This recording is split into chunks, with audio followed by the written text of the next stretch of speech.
एक बार एक युवक गौतम बुद्ध के पास आया और गौतम बुद्ध से बोला कि हे बुद्ध, मेरे मन में इतने गंदे विचार क्यों आते हैं। मैं नहीं चाहता कि मेरे मन में गंदे विचार आए, पर मेरे मन में हमेशा काम वासना के विचार चलते रहते हैं और मैं इनके बारे में सोच सोचकर बहुत परेशान हूं। मेरी ऊर्जा और समय यह सब सोचने में ही नष्ट हो जाती है और इन सब के विचारों की वजह से मैं कभी भी शांत नहीं रह पाता और मैं हमेशा ही स्त्रियों को देखकर मोहित हो जाता हूं। इन विचारों को अपने आप को रोक ही नहीं पाता। बुद्ध मुस्कुराए और उन्होंने उस युवक से पूछा, क्या तुम्हें पता है यह काम वासना होती क्या है?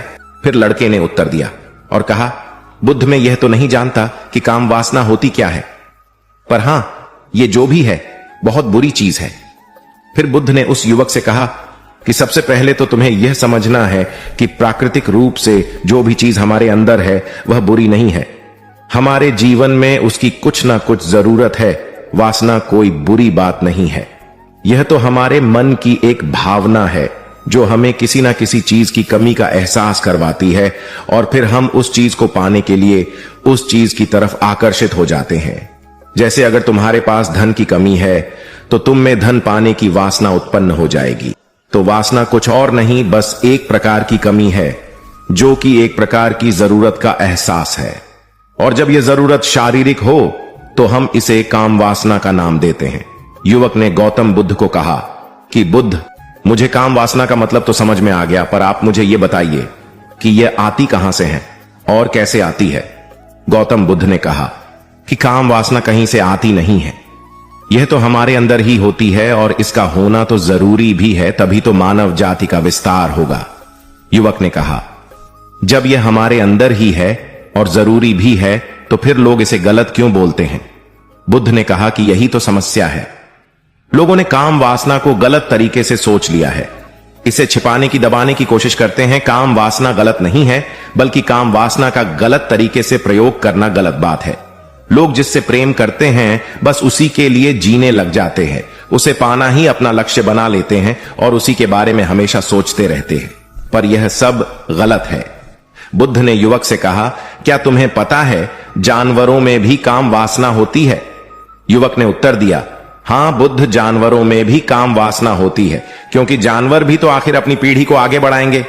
बुद्ध ने कहा, तो फिर हम जानवरों की काम वासना को गलत क्यों नहीं कहते? युवक ने कहा, मुझे नहीं पता महात्मा, आप ही मुझे बताइए।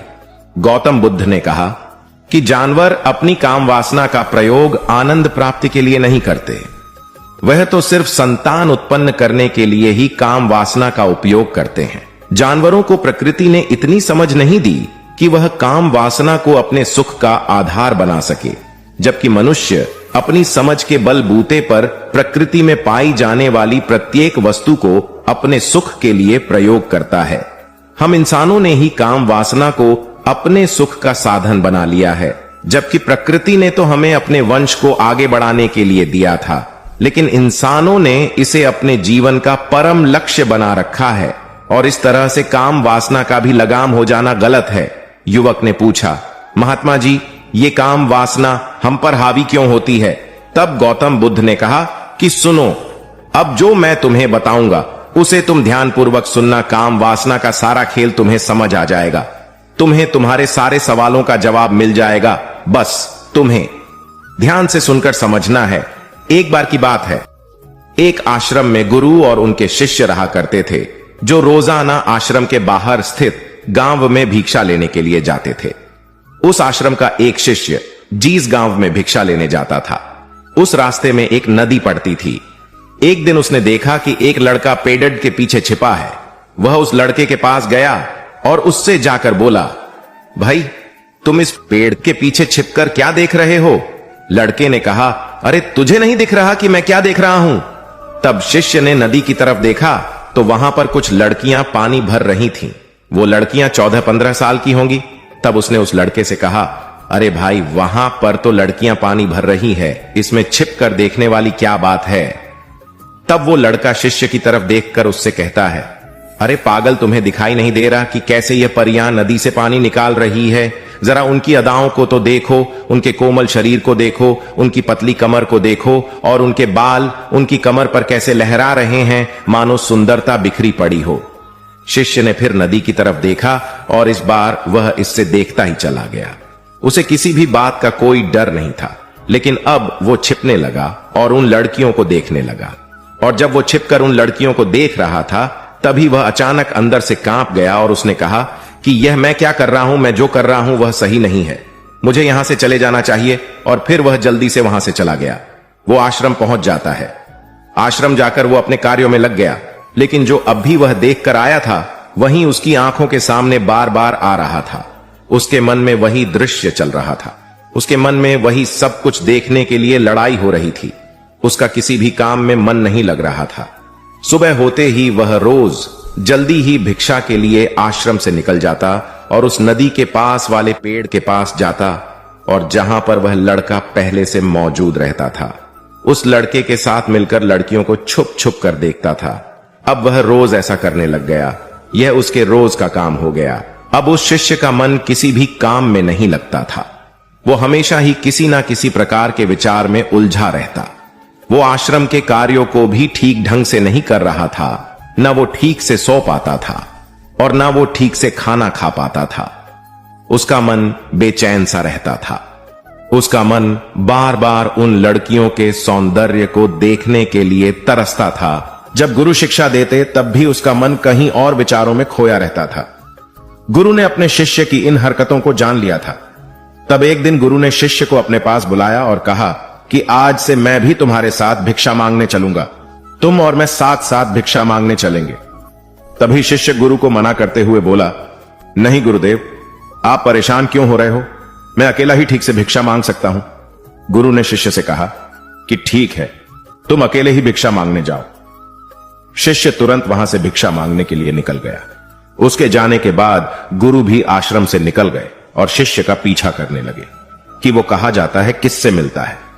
यह सब देखने के लिए उसके पीछे पीछे चलने लगे। थोड़ी दूर जाने के बाद गुरु ने देखा कि उनका शिष्य एक लड़के के साथ एक पेड़ के पीछे अपराधी की तरह छिपा हुआ है और छिपकर कुछ देख रहा था।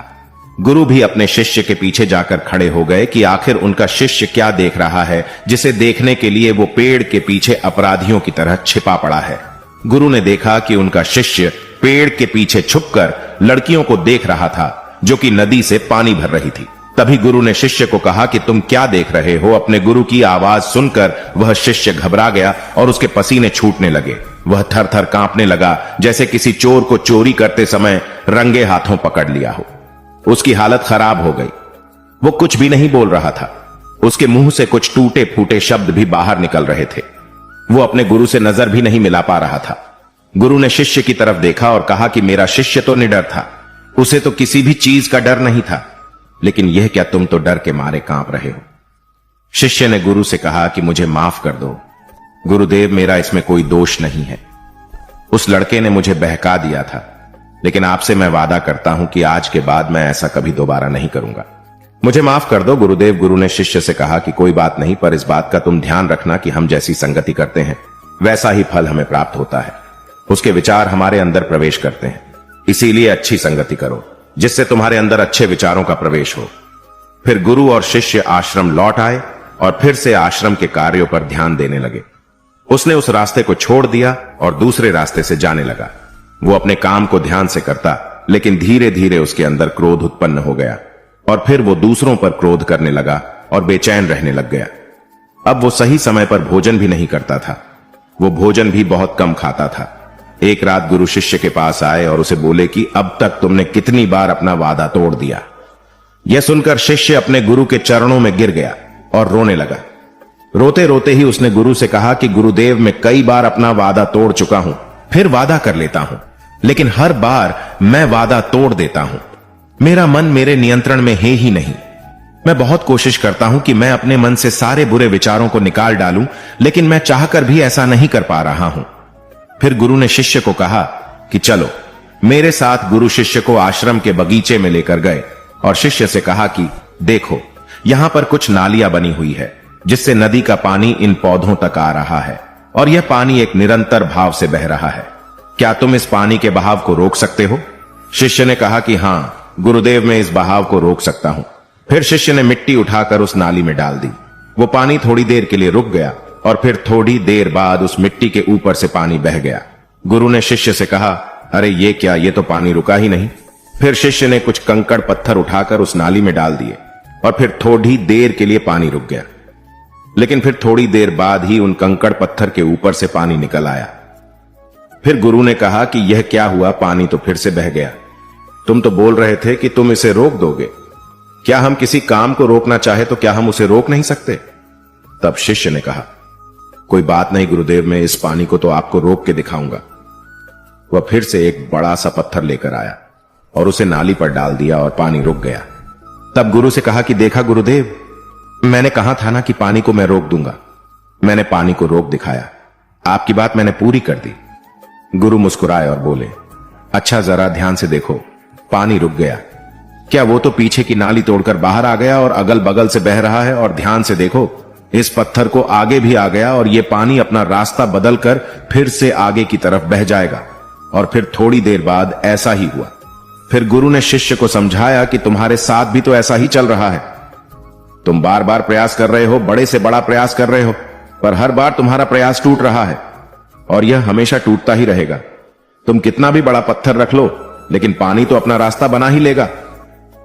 यह सब देखकर गुरु से कहा कि हे गुरुदेव, क्या कोई तरीका नहीं है जिससे मैं गंदे विचारों से बाहर निकल सकूं और यह मेरे मन में आए ही नहीं? गुरु शिष्य को एक नदी के पास ले गए जहां से उस बगीचे में पानी आ रहा था। गुरु ने शिष्य से कहा, वो पानी इसी नदी से जा रहा है। अगर हम यहीं से उस रास्ते को बंद कर दें जहां से पानी बगीचे में जा रहा है, अब क्या हम पानी को रोक नहीं सकते? शिष्य ने कहा कि हां गुरुदेव, अवश्य ऐसा हो सकता है। मैं इस पानी को यहीं से बंद कर देता हूं, तब आगे की नाली में पानी जाएगा ही नहीं और फिर बगीचे में पानी जाएगा ही नहीं। फिर से नदी से जाने वाले रास्ते को बहुत मेहनत करके पत्थर और मिट्टी डाल डालकर बंद कर दिया और गुरु से कहा कि गुरुदेव, मैंने पानी को बंद कर दिया है, अब यह पानी बगीचे में जाएगा ही नहीं। तब गुरु ने कहा कि अगर पानी बगीचे में नहीं जाएगा तो पेड़ पौधों को पानी कहां से मिलेगा? उन पेड़ पौधों को तो पानी की आवश्यकता है, और उन पेड़ पौधों में कुछ पेड़ पौधे तो ऐसे हैं जिनको रोज पानी की आवश्यकता है। वह तो मुरझाकर मर ही जाएंगे, उनका क्या होगा? पानी तो हमें खोलना ही होगा। शिष्य ने गुरु की बात सुनकर वापस नदी से जाने वाले पानी का रास्ता खोल दिया। तब गुरु ने शिष्य से पूछा कि अगर हम इस नदी के पूरे पानी को बगीचे की तरफ मोड़ दे तो क्या होगा? तब शिष्य ने जवाब दिया कि गुरुदेव, वहां पर जितने भी पेड़ पौधे हैं वो गलकर नष्ट हो जाएंगे, वहां पर कुछ नहीं बचेगा। फिर गुरु मुस्कुराए और बोले, तुम इस बात को समझो कि हमें किसी भी चीज को रोकना नहीं है, बस हमें हमेशा संतुलन बनाए रखना है। कम पानी से भी पौधे नष्ट होते हैं और ज्यादा पानी से भी पौधे नष्ट होते हैं। हमारा जीवन संतुलन से ही चलता है। गुरु ने शिष्य से कहा कि अगर मैं तुम्हें कहूं कि तुम आम के बारे में मत सोचो तो तुम्हारे मन में सबसे पहले किसका चित्र आएगा? शिष्य ने कहा कि गुरुदेव, मेरे मन में तो पहला चित्र आम का ही आएगा। गुरु ने कहा कि जब हम गंदे विचारों को जबरदस्ती रोकने का प्रयास करते हैं तो वह और मजबूती के साथ हमारे अंदर प्रवेश करते हैं और ज्यादा हमारे अंदर उठते हैं। इसीलिए हमें उन्हें कभी भी दबाने की कोशिश नहीं करनी चाहिए। फिर गुरु ने शिष्य को जाते हुए कहा कि हमारे गंदे विचार बुरे लोगों की संगति करने की वजह से भी आते हैं। कई बार क्या होता है कि कामुकता हमारे अंदर होती नहीं है, लेकिन कुछ अश्लील लोगों के साथ रहने की वजह से यह हमारे अंदर हावी हो जाती है। फिर शिष्य ने कहा कि गुरुदेव, आप सही कह रहे हैं, मैं अपने मार्ग से भटक गया था। फिर वो शिष्य उस रात बहुत ही चैन की नींद सोया। सुबह अपने कार्यों को पूरे मन से किया और फिर सुबह वो भिक्षा लेने के लिए उसी रास्ते से गया जहां वह लड़का आज भी पेड़ के पीछे छुपकर उन लड़कियों को देख रहा था। वो शिष्य नदी पर गया जहां वह लड़कियां पानी भर रही थीं। उसने उन लड़कियों से पानी मांगा। उन लड़कियों में से एक लड़की ने उसे पानी पिलाया और उस सन्यासी शिष्य के चरण छुए। शिष्य ने उसे आशीर्वाद दिया कि तुम्हारा कल्याण हो। उसका मन सकारात्मक ऊर्जा से भर गया। उसके चेहरे पर मुस्कान आ गई थी, जैसे कि उसे कुछ खोया हुआ वापस मिल गया हो। वह वापस अपने रास्ते से जाने लगा। तभी पीछे से वह लड़का आ गया जो पेड़ के पीछे छुपा हुआ था। वह शिष्य के पास आया और बोला कि क्या बात है, आज तो तुमने नजदीक से दर्शन कर लिए, तुम तो मुझसे भी आगे निकले। तब शिष्य ने कहा कि हम हमेशा दूसरे के दर्शन करने में ही व्यस्त रहते हैं, अपने दर्शन कर ही नहीं पाते। तुम कब तक इस पेड़ के पीछे छुपते रहोगे? किसी को पसंद करते हो तो उससे बोल दो, अगर वो भी तुम्हें पसंद करती है, और शादी कर लो। पर उससे पहले तुम कुछ बन जाओ तथा अपने आप को पहचान लो। ऐसे अपना समय बर्बाद मत करो। फिर वह लड़का रोज उससे मिलने लगा और उस लड़के ने नदी पर जाना छोड़ दिया। और फिर वो लड़का अपने जीवन में कुछ बनने के लिए संघर्ष करने लगा। तो तुमने देखा संगति का असर क्या होता है। अपनी संगति बदलो, अपने विचार बदलो। बुद्ध ने युवक से पूछा कि क्या तुम्हें तुम्हारे सारे सवालों का जवाब मिल गया? तब युवक ने कहा कि हां महात्मा जी, आपका बहुत बहुत धन्यवाद।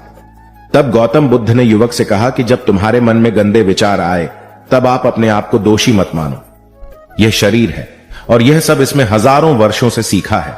यह केवल तुम्हारे सोच लेने से, शपथ लेने से यह टूटने वाला नहीं है, लेकिन तुम्हारे पास वो शक्ति है और वो ऊर्जा है जिसका तुम्हें संतुलन बनाए रखने के लिए उपयोग करना है।